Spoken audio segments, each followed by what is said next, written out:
nous nous rencontrons à une époque difficile au moment où nos forces armées mènent une opération spéciale en Ukraine et dans le Donbass. Et je vous rappelle que dès le début, le matin du 24 février, nous avions annoncé officiellement, publiquement, les objectifs de la Russie dans cette mission. C'est aider le peuple du Donbass qui, pendant 8 ans, a été l'objet de blocades, de blocus, de bombardements, d'attentats,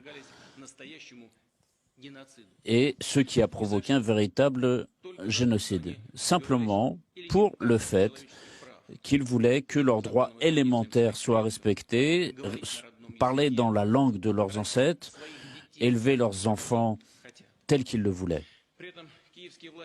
Et les autorités de Kiev non seulement ignoraient et sabotaient la mise en œuvre des accords de Minsk pour régler cette question, mais l'année dernière, publiquement, ils ont même refusé de les mettre en œuvre.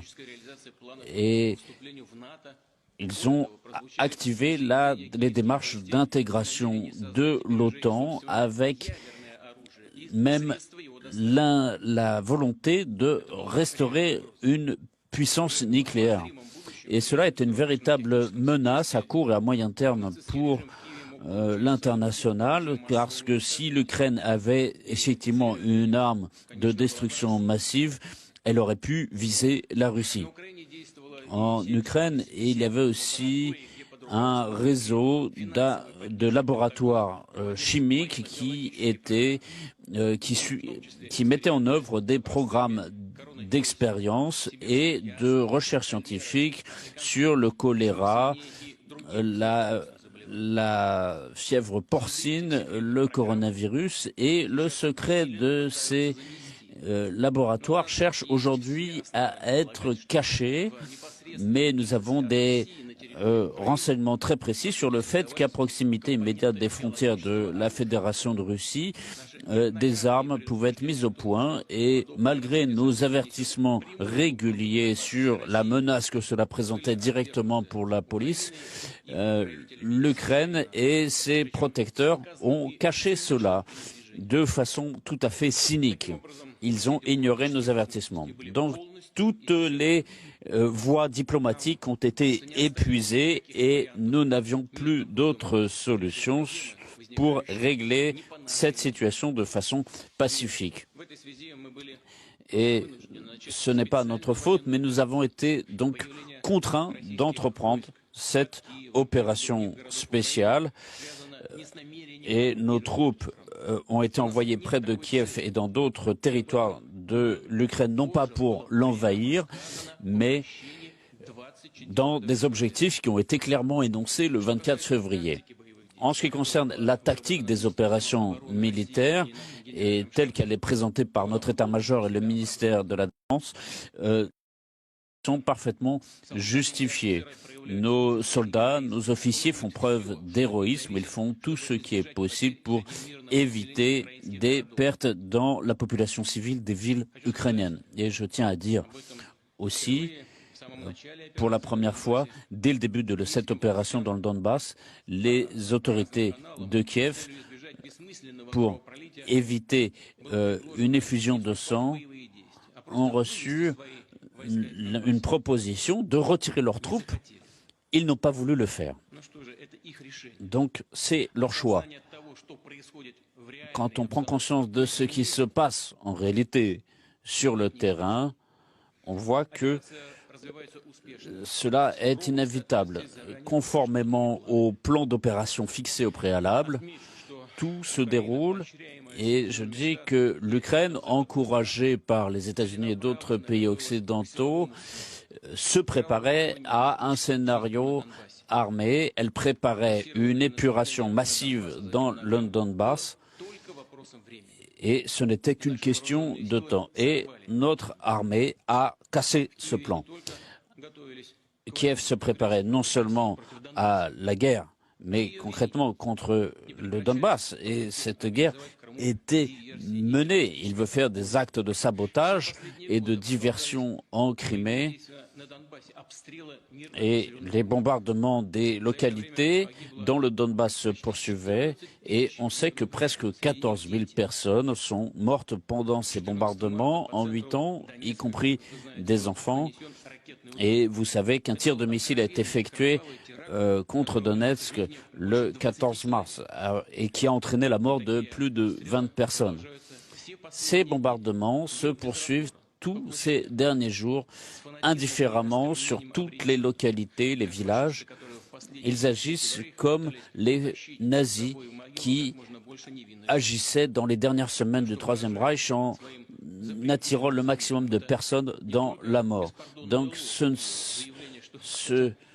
sont non seulement des déclarations mensongères qui sont faites par l'Ukraine qui accuse la Russie d'être responsable du drame du Donbass, mais la presse américaine, la presse européenne a quasiment ignoré ce qui s'est passé à Donetsk. Et c'est avec la même hypocrisie que pendant ces 8 dernières années, ils ont procédé dans le Donbass en bombardant les personnes âgées, les jeunes, et tout cela est absolument inhumain. Et cette persécution contre la population du Donbass ne pouvait plus être supportée. La Russie a reconnu l'indépendance de ces deux républiques du Donbass et a signé avec elles un traité d'amitié et d'assistance. Et ces pays, ces nouvelles républiques ont demandé une aide militaire que nous avons apportée immédiatement et nous n'avions pas le droit d'agir autrement. Ce que je tiens à souligner ici, j'attire votre attention là-dessus, c'est que si nos troupes avaient opéré uniquement sur le territoire de Donbass, cette solution n'aurait pas été définitive. Cela n'aurait pas éliminé la menace qui se présente pour la Russie. Mais au contraire, je pense que le long de la frontière du Donbass, les bombardements auraient continué. C'est-à-dire que le conflit armé n'aurait fait que se prolonger dans cette hystérie du régime de Kiev. Et je pense que les autorités de Kiev auraient été encore plus agressives. Donc, nous aurions été mis devant le fait accompli que les forces offensive de l'OTAN aurait été juste aux frontières de la Russie. Et pour assurer la sécurité de notre pays, en plus de l'opération spéciale et de tous les objectifs qui ont été fixés, nous assurons la sécurité de la Russie et de notre peuple. Et nous n'admettrons jamais que l'Ukraine puisse servir de base de lancement d'agression contre la Russie. Et c'est essentiel pour la Russie, pour notre avenir, que le statut de neutralité, la démilitarisation et la dénazification de l'Ukraine, et qui sont aujourd'hui au cœur des négociations de paix, se poursuivent. Donc, cette opération se poursuit actuellement et nous cherchons toute possibilité pour préserver la vie des gens. Mais de nouveau, nous sommes convaincus que le régime de Kiev et ses patrons occidentaux qui ont incité cette campagne anti-russe, en réalité, pour eux, le sort de la population ukrainienne leur est absolument indifférent. Les néo-nazis et leurs groupes criminels provoquent aujourd'hui une catastrophe humanitaire et pour nous, il est évident que les patrons occidentaux incitent les autorités de Kiev à poursuivre cette effusion de sang en livrant de nouveau des armes et en apportant aussi une autre aide, en envoyant des mercenaires, des conseillers militaires. Et en plus, il y a aussi tous les instruments de sanctions économiques, industrielles, financières qui sont adressés contre la Russie. Et aujourd'hui, il provoque une perte d'emploi, une hausse des prix chez eux-mêmes. Donc, il ne faut pas accuser les autres et rejeter la faute ici sur la Russie. on essaye actuellement de vous convaincre que toutes vos difficultés sont le résultat des actions de la Russie. Ce qu'on vous prend votre argent pour lutter, pour mener cette guerre. C'est faux, parce que les problèmes auxquels sont confrontés des millions de personnes dans les pays occidentaux, ce n'est que le résultat des erreurs, de la myopie des dirigeants occidentaux qui ne respectent pas la vie de leur peuple. Ils sont préoccupés par leur propre réussite. Et les données des organisations internationales montrent que les problèmes sociaux, même dans les pays occidentaux majeurs, ne font que s'aggraver. Il y a un écart un fossé entre les riches et les pauvres, entre les races. La société occidentale s'écroule actuellement. Encore une fois, je le répète, aujourd'hui, le monde souffre des ambitions occidentales, des volontés occidentales de maintenir leur mainmise sur le monde. La mise en place de sanctions, c'est encore une fois une démarche irresponsable à court terme des banques centrales occidentales et en particulier américaines. C'est elles qui sont responsables des inflations, l'augmentation de la précarité, de la pauvreté, des nouveaux flux de migrants. Et une question se pose alors, qui va répondre aujourd'hui pour toutes les morts dans les pays les plus pauvres qui souffrent de faim, de famine? Encore une fois, c'est un coup porté à l'ensemble des échanges économiques et commerciaux dans le monde. Et l'usage du dollar comme monnaie de réserve et le blocage des actifs met en doute justement la valeur de tous ces actifs, et les États-Unis, les pays occidentaux sont en situation de défaut de paiement vis-à-vis de la Russie. Et ces actifs peuvent être volés tout simplement. Et un certain nombre de personnes ici, et je suis convaincu que c'est ce qui va se passer, les gens vont changer leur valeur sur titre, sur papier, en biens réels, que ce soit de la terre, de l'immobilier, de l'or, etc., pour combler les déficits sur ce marché. J'ajouterais aussi que l'arrestation, la saisie des actifs russes à l'étranger, c'est une leçon pour les entreprises nationales, qu'il n'y a rien de plus sûr que d'investir dans son propre pays. Je l'ai dit à de nombreuses reprises, nous apprécions la position des entreprises occidentales étrangères qui, malgré les pressions éhontées sur elles, continuent à travailler en Russie. Elles bénéficieront d'opportunités supplémentaires. Et nous savons aussi ceux qui, au contraire, sont partis et ont abandonné leurs salariés et se sont dépêchés de récupérer leurs dividendes dans cette campagne anti-russe. Contrairement aux pays occidentaux, nous allons respecter le droit de propriété. Il faut bien comprendre ici que le nouveau paquet de sanctions dirigé contre nous, de toute façon, aurait été prononcé. Notre opération militaire spéciale n'est qu'un prétexte pour ces dirigeants occidentaux. Évidemment, aujourd'hui, c'est concentré autour de cela, mais vous savez que le référendum qui s'était produit d'ailleurs justement jour pour jour il y a 8 ans en Crimée, et au moment où les habitants de Crimée et de Sébastopol avaient fait leur choix historique. Donc je le répète encore une fois, ici, il ne s'agit que de prétexte dans cette politique de contention, cette politique qui cherche à bloquer la Russie. C'est une stratégie à long terme bien réfléchie. Les dirigeants occidentaux ne le cachent même plus. Ce n'est pas que leurs sanctions soient dirigées contre certaines personnes, certains responsables de notre pays, mais c'est l'ensemble du pays qui est visé pour que chaque citoyen russe en souffre.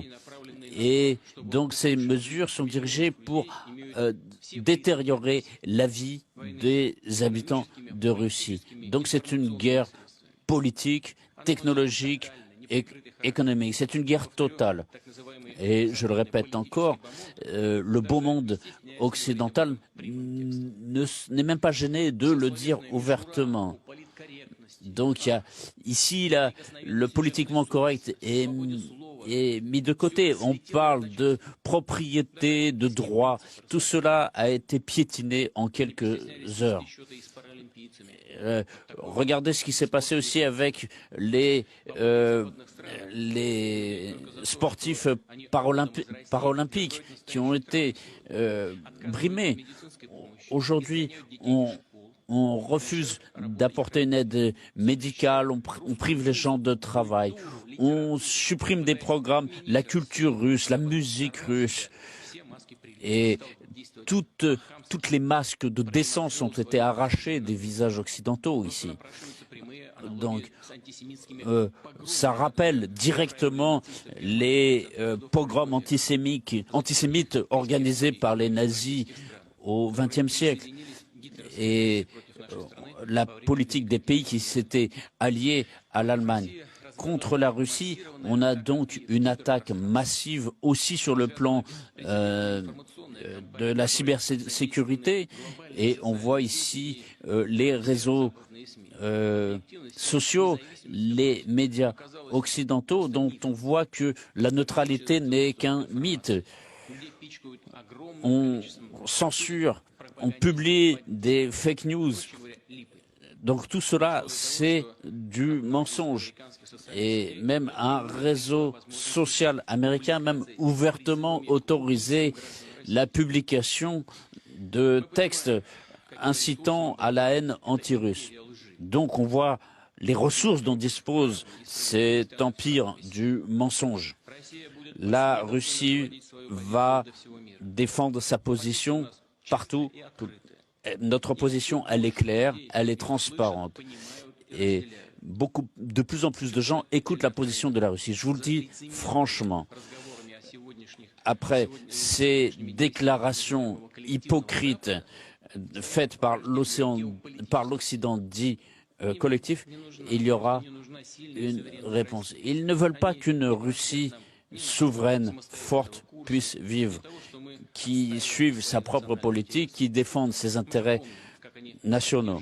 Nous nous souvenons très bien comment ils avaient soutenu le séparatisme dans le Caucase du Nord. Comme ils l'ont fait au début des années 2000, une nouvelle fois, ils le montrent. Ils veulent encore une fois user de la même stratégie. Nous transformer en pays faible, attenter à notre intégrité territoriale. À l'époque, ils n'avaient pas réussi et ils ne réussiront pas maintenant. Bien entendu, ils vont faire le maximum pour miser sur leur cinquième colonne, sur les traîtres nationaux, ceux qui gagnent de l'argent ici, chez nous, mais qui vivent là-bas. Je ne dis pas qu'ils vivent là-bas au sens géographique, mais dans leur pensée mise en esclavage. Je ne juge pas ceux qui ont des villas à Miami ou sur la Riviera française qui ne peuvent pas se passer de foie gras ou de liberté de genre. Le problème n'est pas là. Le problème, c'est que beaucoup de ceux, parmi eux, qui, dans leur mentalité, sont là-bas et pas ici. Ils ne sont pas avec notre peuple, ils ne sont pas avec la Russie. Et selon eux, c'est là selon eux, appartenance à une race supérieure. Ils sont prêts à vendre leur patrie pour appartenir à cette caste élevée. Il veut être semblable à eux, limité. Mais soit ils ne comprennent pas, soit ils oublient que cette caste supérieure n'a pas besoin d'eux. Ils ne sont que du consommable pour eux, pour porter atteinte à notre peuple.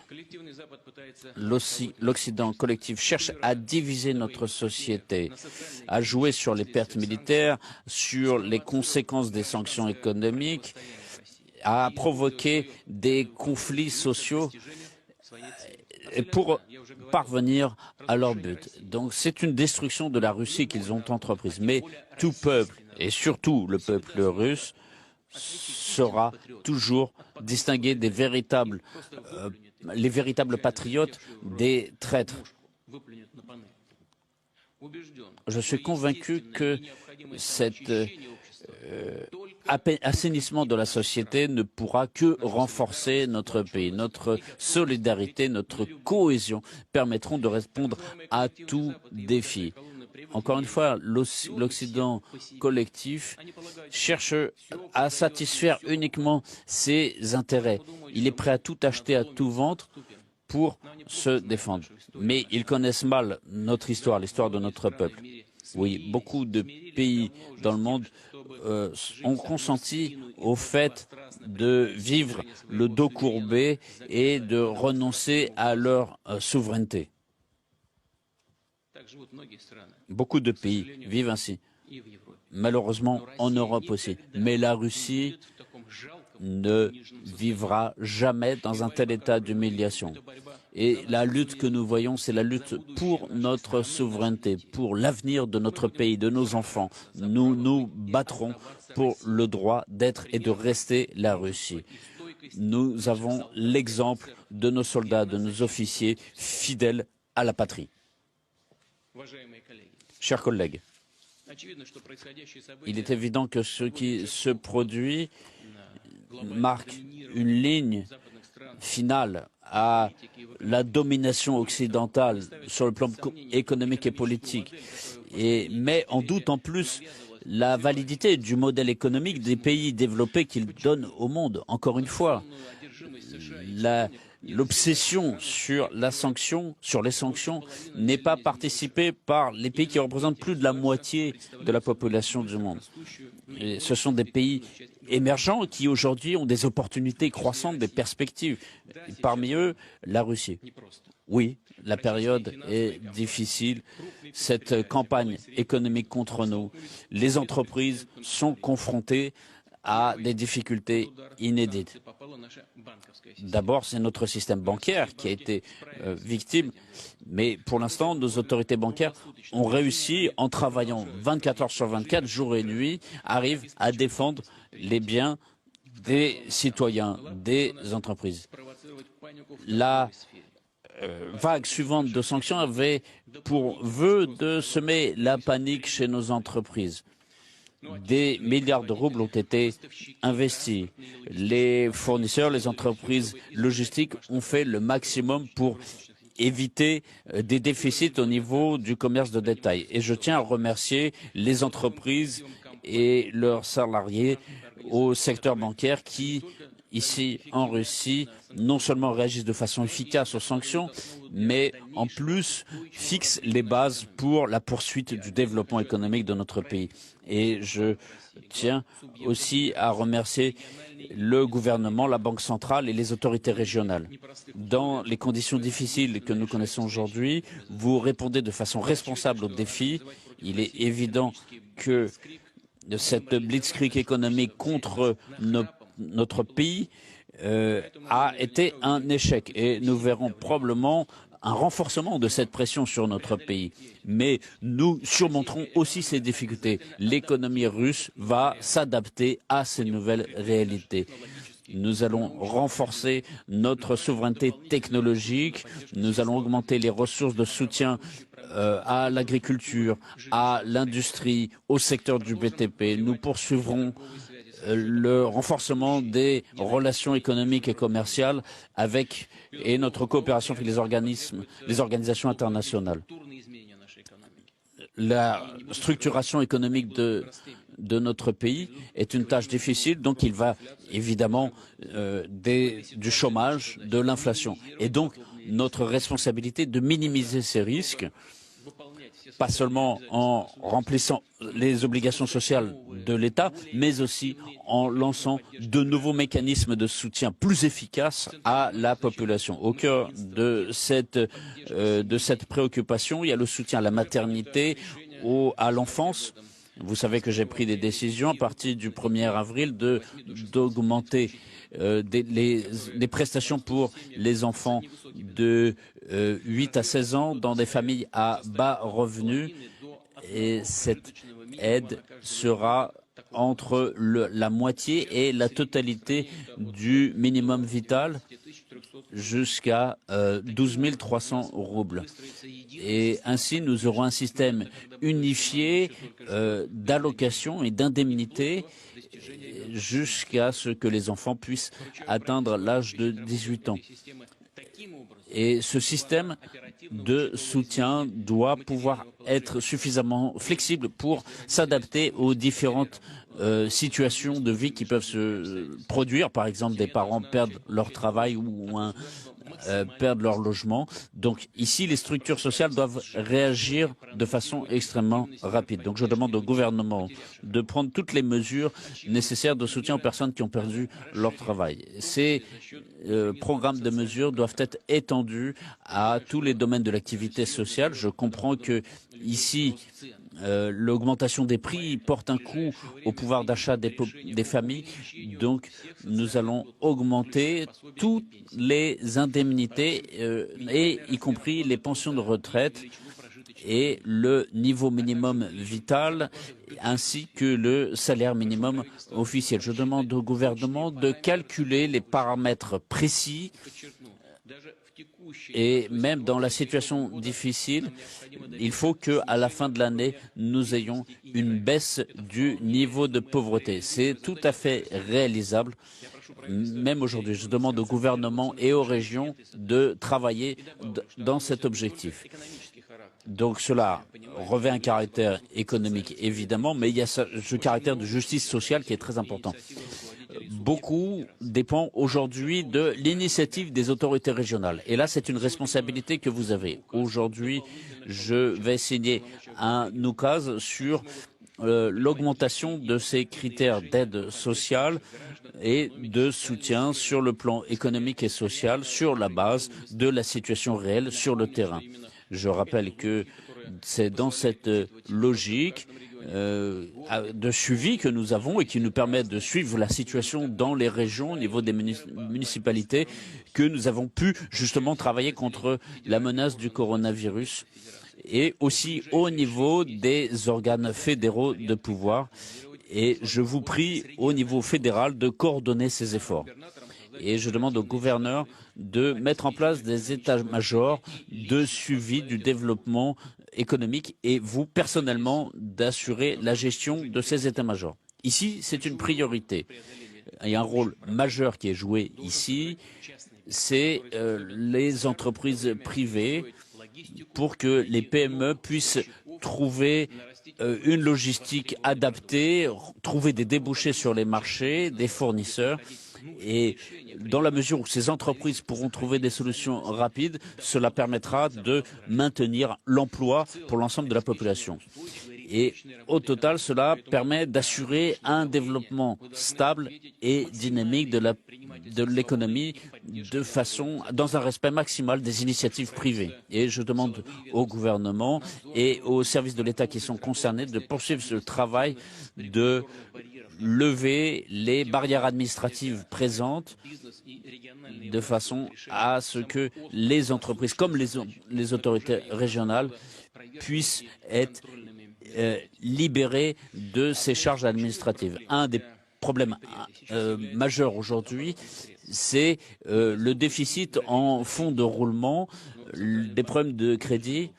Donc la Banque centrale a été obligée de prendre des mesures difficiles ici, mais je vous demande de prendre les mesures suivantes. Première chose, les entreprises qui respectent, qui honorent des contrats publics doivent bénéficier de fonds plus rapidement pour qu'elles puissent honorer leurs commandes.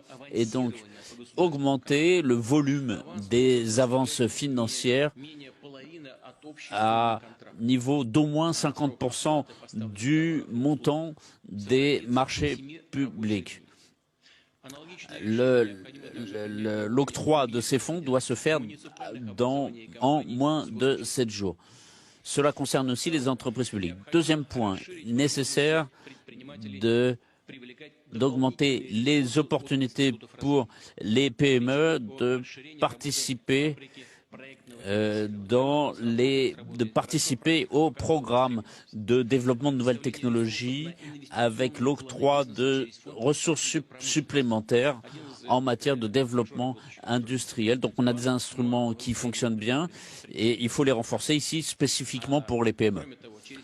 En plus, les agences régionales de soutien doivent ici bénéficier d'aide et je demande au gouvernement justement d'adapter et de développer ces instruments. Il est très important d'assurer le débouché des produits de première nécessité à l'ensemble de la population ainsi que les médicaments et tout le matériel médical, car cela est très important pour l'ensemble de la population. Il est nécessaire aussi d'éviter l'intervention manuelle dans le règlement des questions tarifaires. Il faut qu'on ait ici des mécanismes qui fonctionnent de façon régulière. Il y a la question des exportateurs qui aujourd'hui sont confrontés à des problèmes de débouchés. Donc ici, il faut renforcer le marché intérieur pour compenser les problèmes qu'ils ont rencontrés pour leurs débouchés extérieurs, qu'il s'agit du métal, de l'essence.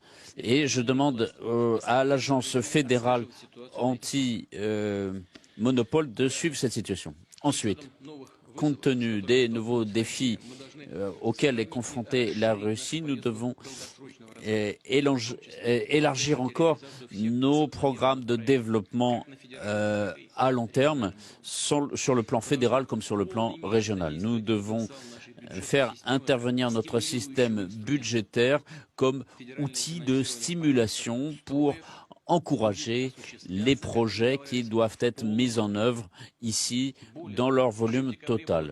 Dès décembre dernier, nous avions décidé d'envoyer des ressources supplémentaires pour soutenir le secteur du BTP. Ce qui me paraît nécessaire de souligner ici, c'est que dans la situation actuelle de difficultés de financement, ces problèmes de financement doivent disparaître au niveau fédéral. Nous avons aujourd'hui un niveau financier suffisant pour s'adapter. Le système bancaire n'aura pas besoin de faire fonctionner la planche à billets. Nous avons des revenus, des recettes qui sont suffisamment importantes. Nous avons des ressources, je le répète encore. Les difficultés aujourd'hui, c'est l'approvisionnement, par exemple, de pièces, de composants qui venaient de l'étranger. Donc aujourd'hui, les délais vont peut-être changer sur certains projets.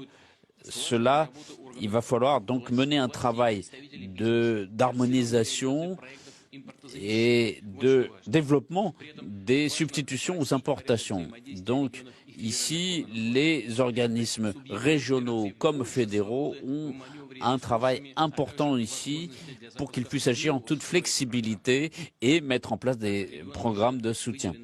Les régions ont déjà bénéficié de fonds supplémentaires et je demande au gouvernement de travailler au renforcement, à l'augmentation de ces instruments qui aident les infrastructures et aussi d'augmenter les achats auprès des entreprises industrielles russes, notamment sur le plan des transports. Donc ici, il y a des structures en matière de transport à développer. Nous allons indexer ici le budget attribué et nous allons mettre aussi d'autres outils de soutien, notamment en paiement et en report de paiement de crédits commerciaux. Donc il y aura ici des budgets gouvernementaux qui vont se substituer à certains de ces projets. Chaque cas individuel doit être examiné ici avec un résultat qui doit y correspondre. Donc il y a une ligne de crédit aussi à attribuer aux citoyens des régions de Russie avec un objectif de rendement dans cette année. Donc il faut ici une gestion flexible de tous ces programmes pour qu'ils puissent être réalisés, et j'en ai déjà parlé. Les régions doivent disposer de la possibilité de pouvoir prendre des décisions de façon opérationnelle en faisant le choix des priorités en fonction de ce qui peut être réalisé le plus rapidement possible. Nous examinerons aussi la possibilité d'augmenter les crédits aux infrastructures. Cela est possible et il faut ici suivre de façon détailler tous ces instruments de soutien autant que c'est nécessaire. Je souligne aussi qu'il est important ici d'avoir une communication directe entre tous les niveaux de pouvoir. On a ici un schéma de travail qui doit être suivi. Ça va au niveau du Conseil d'État, il y a des commissions spécialisées. Et je demande à la commission d'administration publique de travailler avec M. Sobyanin et l'ensemble du gouvernement sur ces questions et pour mettre en place des solutions adaptées pour toutes les régions. Nous avons des exemples concrets au moment de la pandémie. Dans cette période de crise, le gouvernement, les entreprises privées, les organes régionaux ont tout ce qu'il faut pour résoudre les difficultés. Tous les objectifs stratégiques nationaux qui ont été fixés à l'horizon 2030 doivent être réalisés. Les défis actuels doivent nous mobiliser. C'est cela que nous devons faire. C'est l'humeur dans laquelle nous devons travailler. Nous devons viser des résultats concrets pour nos citoyens. Il est évident que nous allons devoir compléter nos programmes, faire preuve de plus d'initiatives, inciter les responsables. Et je demande ici de mobiliser les forums d'initiatives privées dans le cadre desquels chaque citoyen russe peut formuler ses propositions, avancer des initiatives pour sa région, pour le pays dans son ensemble. Encore une fois, je le répète, la situation actuelle est une épreuve pour nous, mais je suis convaincu que nous en sortirons vainqueurs en travaillant ensemble de façon opiniâtre. Nous pourrons surmonter toutes ces difficultés comme cela a toujours été le cas dans l'histoire de la Russie, dans l'histoire millénaire de la Russie. Voilà, je veux que vous ayez cet esprit. Nous allons donc maintenant passer aux détails. Monsieur Sobyanin, à vous la parole. Bonjour, Monsieur Poutine, chers collègues. Monsieur Poutine, j'ai eu beaucoup de discours avec mes collègues dirigeants des différentes entités territoriales de la Fédération de Russie. Nous soutenons tous sincèrement les décisions que vous avez prises concernant le déroulement de cette opération spéciale. Nous sommes conscients du fait que c'est une mesure qu'on a été obligé de faire, mais que c'était la seule solution possible pour assurer la sécurité non seulement les résidents de la République de Donetsk et de la République de Lugansk, mais aussi des résidents de la Russie et pour l'avenir de la Russie. Nous sommes tout à fait conscients des difficultés auxquelles nous faisons face et auxquelles nous ferons face dans les jours à venir. De mon côté, je voudrais vous assurer, Monsieur Poutine, que nous allons entreprendre toutes les mesures nécessaires pour assurer le fonctionnement normal de l'économie régionale et du domaine social.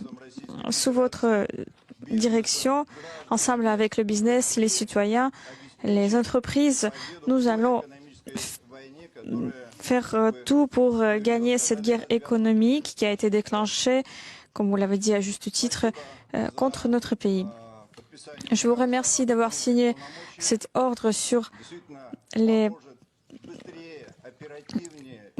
devoirs supplémentaires, sur les pouvoirs supplémentaires, ce qui nous permettra de prendre des mesures pour stabiliser encore plus rapidement la situation. J'ai eu sur votre ordre quelques groupes de travail. Nous avons réuni toutes les commissions du Conseil d'État et Aujourd'hui, nous avons reçu des centaines de propositions de la Fédération de Russie qui viennent du business, de la population. Nous avons construit un système de coopération avec le gouvernement de la Fédération de Russie via le système du développement économique, l'état-major opérationnel et la commission dirigée par vous. En l'espace de quelques jours, nous avons adopté deux ensembles de changements dans la législation actuelle et des décrets du gouvernement russe qui ont permis de résoudre un certain nombre de questions. Certaines de ces résolutions avaient été discutées plus tôt, pendant des mois et voire des années. Aujourd'hui, ce genre de décisions sont prises en l'espace de quelques jours. C'est une grande réussite de nos collègues du gouvernement et du Parlement. Aujourd'hui, nous avons eu un groupe de travail qui a préparé encore plusieurs propositions que nous allons mettre en œuvre sous différentes formes. Quels sont les domaines sur lesquels nous travaillons concernant cette situation? Première chose qu'il fallait faire, c'était au fond de libérer les autorités des régions pour prendre des mesures budgétaires d'une manière rapide. Ainsi, nous avons fait en sorte que le processus fonctionne pour prendre des mesures anti-crise. Les décisions ont été prises, les lois signées. Je vous remercie pour votre rapidité. En plus, il y a eu des solutions législatives pour simplifier les ordres, les marchés publics. La loi fédérale a été modifiée et c'est une mesure urgente parce que nous ne pouvons pas travailler pendant 6 mois. Les procédures, c'est l'un des encouragements au développement de l'économie, donc il faut que ce genre de mesures soient prises très rapidement. En plus de cela, nous avons pendant assez longtemps discuté de ce qui est lié au soutien du budget des entités territoriales de la Russie. Aujourd'hui, concernant le budget fédéral et régional, on ne voit pas de problème. On voit que la dynamique du remplissement des budgets et des revenus est bien positive. Mais il y a des risques que cette situation puisse changer.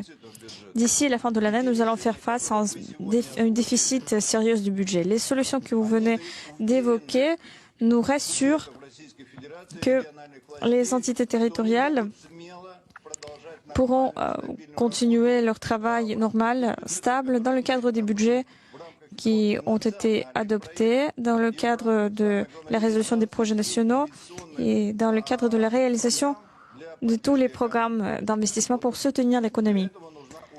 Pour cela, il faut avoir la conviction, il faut avoir la possibilité d'assurer que les budgets soient stables. Les solutions que vous venez d'évoquer nous donnent ce sentiment de stabilité. Nous avons été d'accord pour apporter les meilleures contributions à l'économie, notamment pour Moscou. Nous n'arrêtons pas la construction du métro, l'achat des transports, le travail avec le chemin ferroviaire de Russie concernant la reconstruction des communications des banlieues, la construction des chemins, des projets sociaux. Tous ces programmes seront réalisés jusqu'à la fin.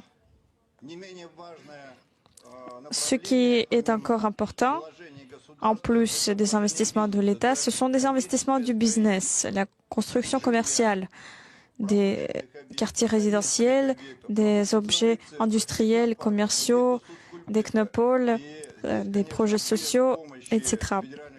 Ici, sans l'aide fédérale, nous ne pourrons pas nous passer. Il s'agit de faire des subventions sur les taux d'intérêt, et il s'agit de reconfigurer les programmes des avantages des crédits hypothécaires,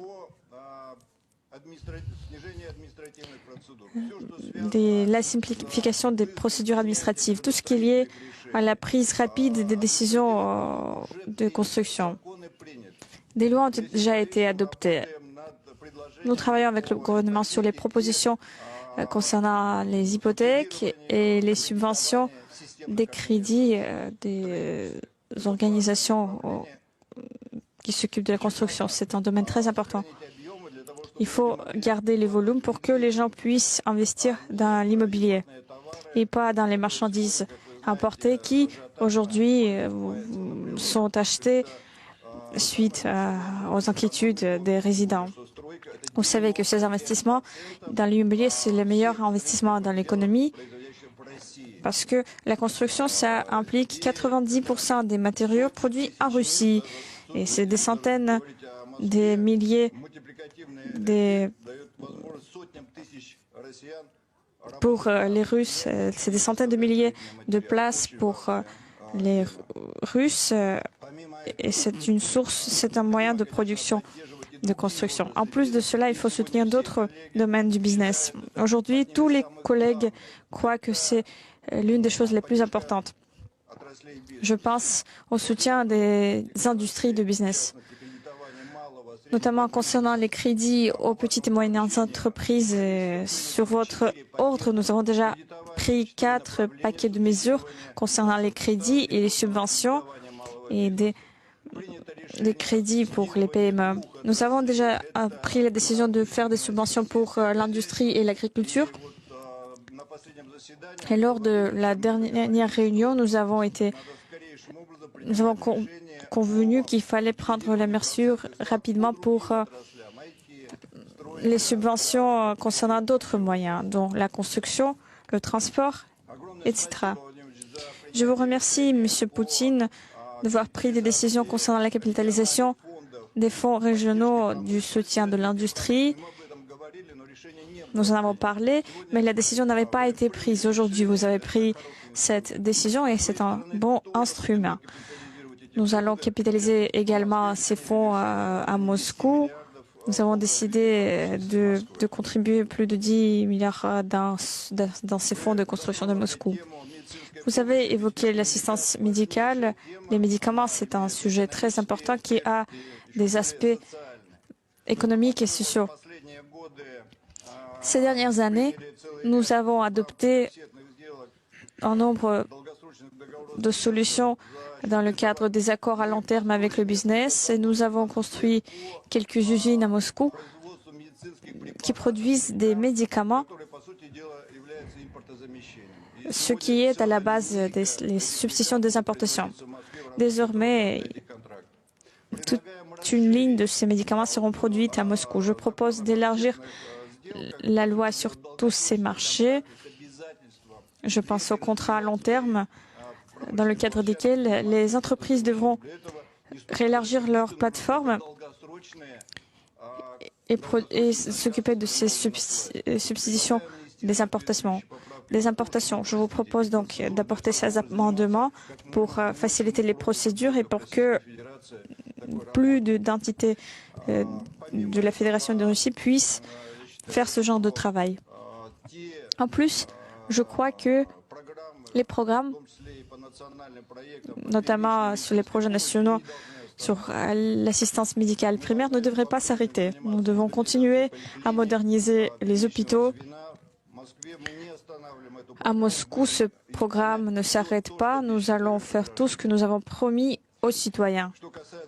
En ce qui concerne l'aide sociale, l'assistance sociale, nous soutiendrons les décisions prises au niveau fédéral, les indexations des privilèges sociaux, l'aide sociale, introduire des outils d'aide ciblée et prendre d'autres décisions concernant le soutien du niveau des salaires des